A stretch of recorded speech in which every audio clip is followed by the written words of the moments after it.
자, 이제 볼게요. 요 소리를 들어야 약간 하는 기분이 들어서. 루틴이야. 자, 생물 다양성의 보존. 생물 다양성의 중요성. 생물 다양성은 중요합니다. 왜 중요하냐? 생물이 다양해야 생물 다양성이 잘 유지가 돼. 예를 들어서 풀, 메뚜기, 뒤지, 수리붕 이렇게 있어요. 근데 예를 들어서 요 가정 중에서 뒤지가 뒤졌어요. 그럼 어떻게 됐어요? 수리부엉이는 굶어 죽겠죠. 메뚜기는 이제 메뚜기를 잡아 먹을 애가 없으니까 메뚜기가 대량으로 증식하겠죠. 그럼 풀이 없어지겠죠. 풀이 없으면 메뚜기도 없어지겠죠. 결국 파국이다. 그래서 이제 이렇게 생물 다양성이 낮은 생태계에서는 하나의 종이 멸종하게 되면 다른 종에게 크게 영향을 줘요. 근데 이렇게 생물 다양성이 높은 생태계를 보면 뒤지가 뒤지면 생지가 그 역할을 그대로 해줄 수 있죠. 심지어 생쥐가 죽어도 메뚜기를 먹을 수 있는 친구가 또 있어요. 그리고 수리부엉이가 먹을 수 있는 친구들이 또 있고. 그러니까 생태계 평형의 유지가 좀 된다 이 말이에요. 따라서 먹이 사슬이 이렇게 복잡할수록 생태계 안정이 잘 유지된다. 근데 먹이 사슬이 단순해 버리게 되면은 생태계가 쉽게 파괴될 수 있다. 라는 겁니다. 어렵지 않죠? 그러면 생태계 평형이 무엇이냐? 생태계가 잘 유지되는데 그 생태계 평형이 유지된다 이런 얘기를 하는데 생태계 평형이라고 하는 것은 생물 종류와 생물의 개수가 변하지 않고 일정하게 유지되는 것을 생태계 평형이라고 해요. 그럼 이런 생각을 해볼 수 있어요. 그럼 뭐 풀, 메뚜기, 뒤지, 수리구멍이 다 죽으면 우리가 못 사나? 우리가 그렇게 피해가 크나? 이런 생각을 해볼 수 있죠. 우리는 도대체 생물들한테 어떤 것들을 제공받고 있느냐? 일단은 생활에 필요한 재료를 다 제공받습니다. 의식주, 입는 거, 먹는 거, 주가 없네, 여기선. 집 지을 때 재료도 얻고 있어요. 일단은 입는 거는 모카한테서 면을 얻고 있고요. 누에꼬치한테서 비단을 얻고 있습니다. 먹는 거, 주식은 전부 다 풀떼기들이에요. 예를 들어서 동양권에서 우리 뭘 먹죠? 쌀을 먹죠. 동양권에서는 밀 먹어요. 음. 서양으로 가면 뭘 먹어요? 밀을 먹죠. 북유럽 쪽으로 가면 감자를 먹어요. 감자를. 전부 다 주식이 뭐야? 땅에서 나오는 이제 그 식물들입니다. 식물들. 그래서 이런 식으로 식량을 얻고 있기 때문에 생물 다양성을 유지하는 것이 중요하다.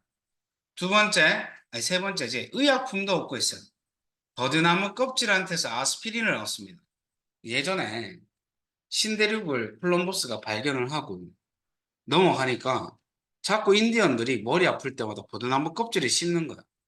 뭐지? 저 미개한 것들? 뭐 이런 생각을 하다가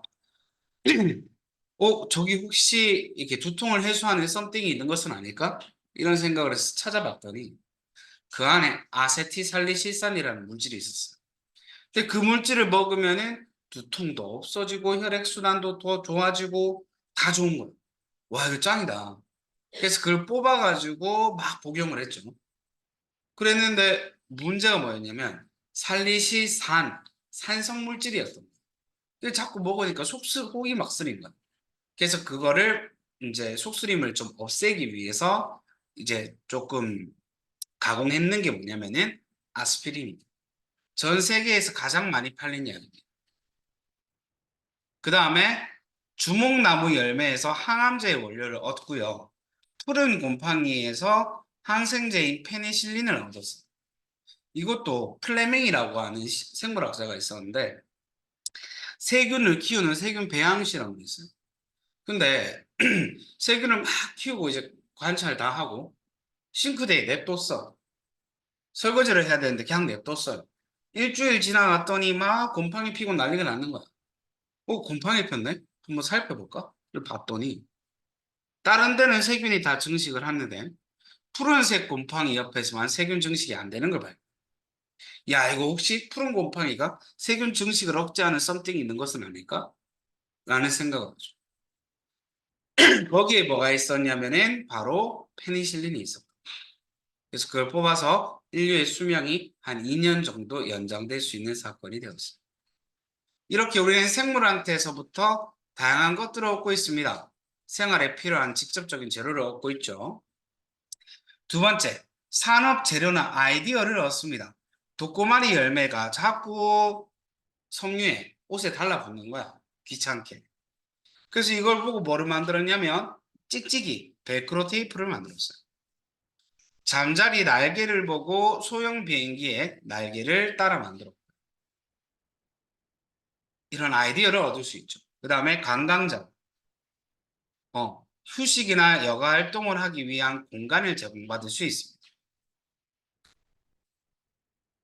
자, 지구 환경 보존, 생물 다양성 보존된 생태계는 맑은 공기, 깨끗한 물, 비옥한 토양을 제공한다. 그래서 울창한 숲은 대기 이산화탄소를 흡수해주고 생물에게 필요한 산소를 줍니다. 버섯, 곰팡이, 세균들을 우리가 분해자라고 하는데, 동식물의 사체나 배설물을 분해해서 비옥한 땅을 만들어줘요. 토양이나 수중에 사는 미생물은 일상생활에서 나오는 폐기물이나 오염물질을 분해해서 생물학적인 처리를 해주어서 깨끗하게 만들어줍니다. 깨끗한 환경을 만들어줍니다.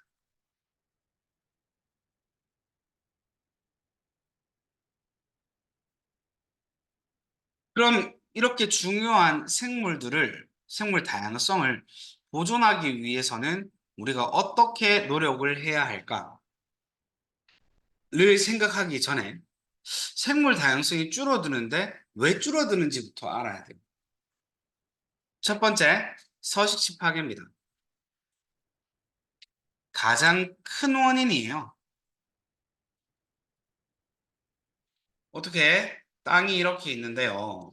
도로를 이런 식으로 내고 철도를 이런 식으로 냈어요.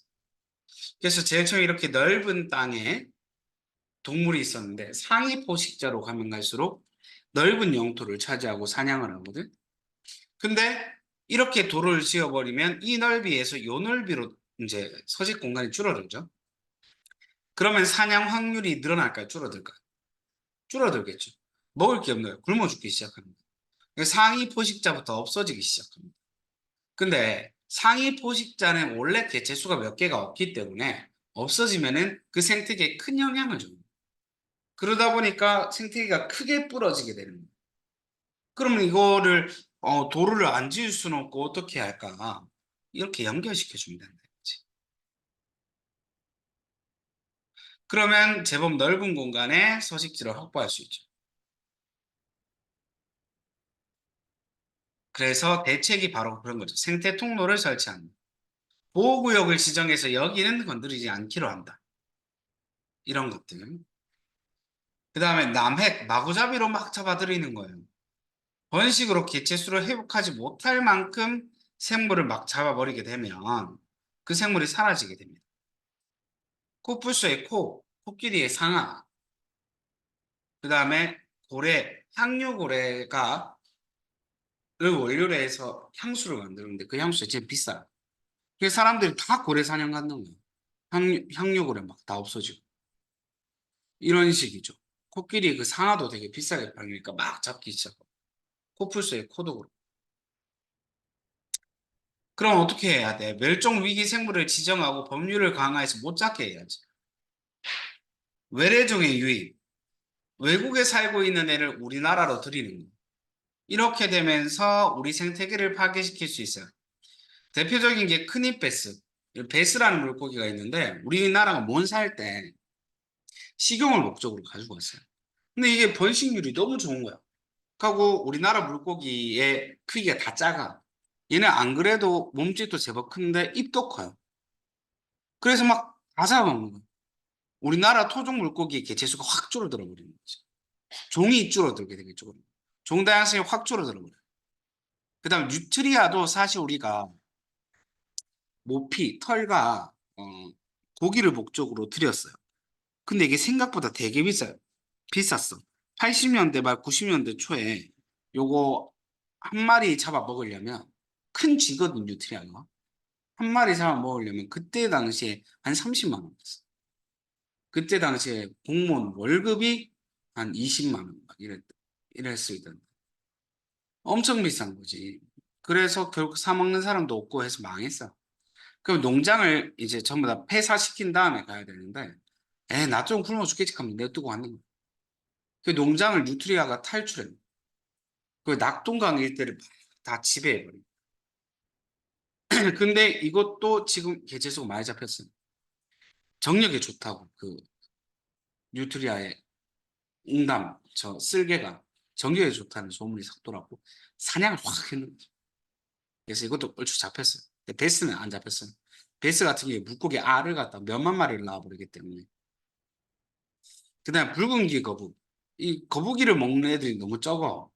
킹가리 뭐 이런 애들 아니면 못 먹어. 그래서 개체수를 못 잡고 있어. 그다음에 가시박. 가시박이 뭐냐면은 그 덩굴처럼 생겼고 식물 감고 올라가는. 그다음에 황소개구리도 많이 잡혔어요. 그 황소개구리 또 식용을 목적으로 제침을 가지고 왔는데 다 했어? 몇 시에 왔지? 2시 반에 왔지. 오늘 줬는 거 중에 잠깐만.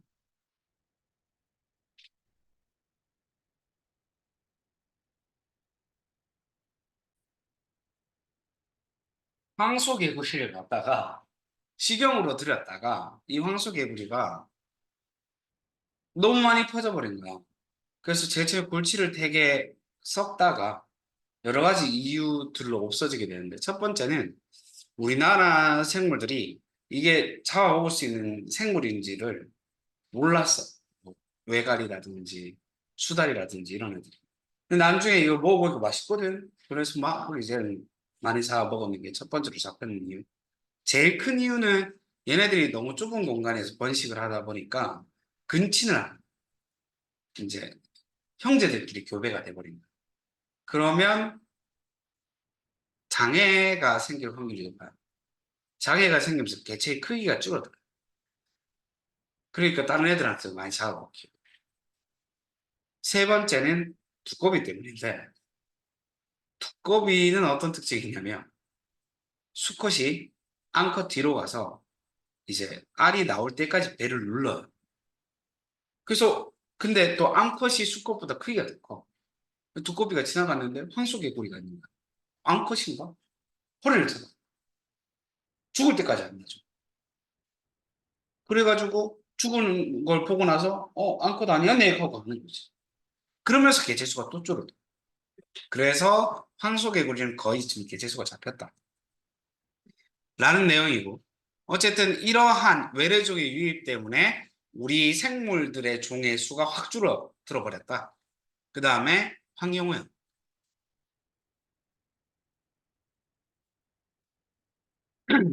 이렇게 있는데 이것 중에 가장 큰 이유가 뭐라 그랬어? 잠시 녹화하고 있는데. 수빈 지금 엄청 많지. 다 했어. 나는 못했지. 앞에 거 내신 다 보냈고 틀린 걸 보셨고. 뒤에 시험 하고 때. 있는데 지금 시험 1시간 남았어. 내시는 그럼 일단 여기까지 한번 덜 진짜 풀어놓고. 아닌데 안 내고 아무 테스트 거 같은데. 틀린 자, 그러면 이런 원인들은 알겠어. 그럼 우리가 어떤 노력을 해야 되느냐? 일단은 개인적, 사회적, 국가적, 국제적 노력이 다른데 개인적으로는 뭐 크게 영향을 주진 않는데 분리수거 잘하고요. 애완용 동물 기르지 않고요. 농산물, 친환경 농산물 이용 많이 하고요. 옥상에 정원을 잘 가꾸시면 돼요.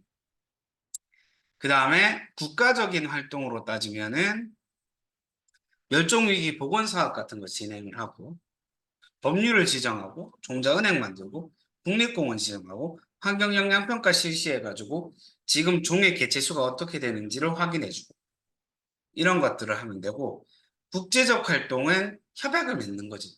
우리 국제적으로 이런 거는 하지 마요 이렇게 약속하는 거야. 되게 유명한 게 람사르 협약. 습지를 보존하기 위한 협약이에요. 이런 노력들을 할 수 있습니다. 내용은 쉬워요. 이제 문제를 쭉 한번 풀어봅시다.